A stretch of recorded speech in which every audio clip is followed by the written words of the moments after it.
GBU-57AB massive ordnance penetrator या MOP बम Iran के जेर जमीन एटमी प्लांट्स को निशाना बनाने की सलाहियत रखने वाले हथियारों में से एक है जिसे अब तक इस्तेमाल नहीं किया गया। दुनिया का सबसे ताकतवर non nuclear bunker buster bomb सिर्फ अमेरिका के पास है। 30,000 पाउंड या 13,600 किलोग्राम वजनी ये बम शायद पहाड़ के नीचे बने ईरान के फुर्दो कॉम्प्लेक्स को नुकसान पहुंचा पाए, लेकिन अमेरिका ने अब तक इसराइल को भी इस बम की रसाई नहीं दी। लेकिन ये हथियार है क्या और क्या इसे इस्तेमाल किया जा सकता है या नहीं? अमेरिकी हुकूमत के मुताबिक MOP एक ऐसा हथियार है जो जेर जमीन गहराई में बने मजबूत बंकर्स और टनल्स को तबाह करने की सलाहियत रखता है। 6 मीटर लंबा ये हथियार जमीन में 200 फुट की गहराई तक मार कर सकता है। इससे ज्यादा गहराई तक नुकसान पहुंचाने के लिए एक के बाद दूसरे बम को फेंका जा सकता है। ये बम बोइंग कंपनी ने तैयार किया है, लेकिन इसे कभी मैदान जंग में इस्तेमाल नहीं किया गया, मगर अमेरिकी रियासत न्यू मैक्सिको में वाक़ व्हाइट सैंड्स मिसाइल रेंज में इसका टेस्ट किया जा चुका है। ये 2017 में अफगानिस्तान में इस्तेमाल किए गए 9,800 किलोग्राम वजनी मदर ऑफ ऑल बॉम्ब्स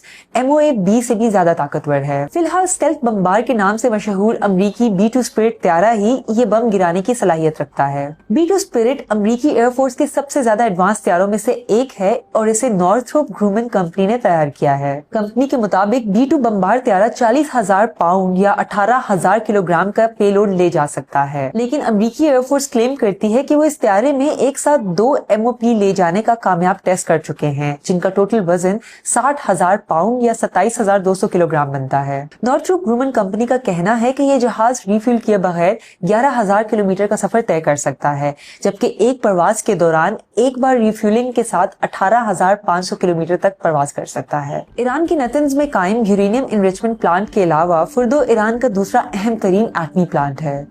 ये तेहरान से तकरीबन 95 किलोमीटर के फासले पर कुम शहर के करीब एक पहाड़ के पहलू में बनाया गया है। कहा जाता है इसकी कंस्ट्रक्शन 2006 के आसपास शुरू हुई और 2009 से ये ऑपरेशनल है। 2009 में ही तेहरान ने इसकी मौजूदगी का एतराफ किया था। एक अंदाजे के मुताबिक 80 मीटर या 260 फुट चट्टान और मिट्टी के नीचे मौजूद फुर्दों की हिफाजत के लिए मुबैना तौर पर ईरानी और रूसी साख्ता जमीन में फिजा से मार करने वाले मिसाइल सिस्टम भी लगाए गए हैं।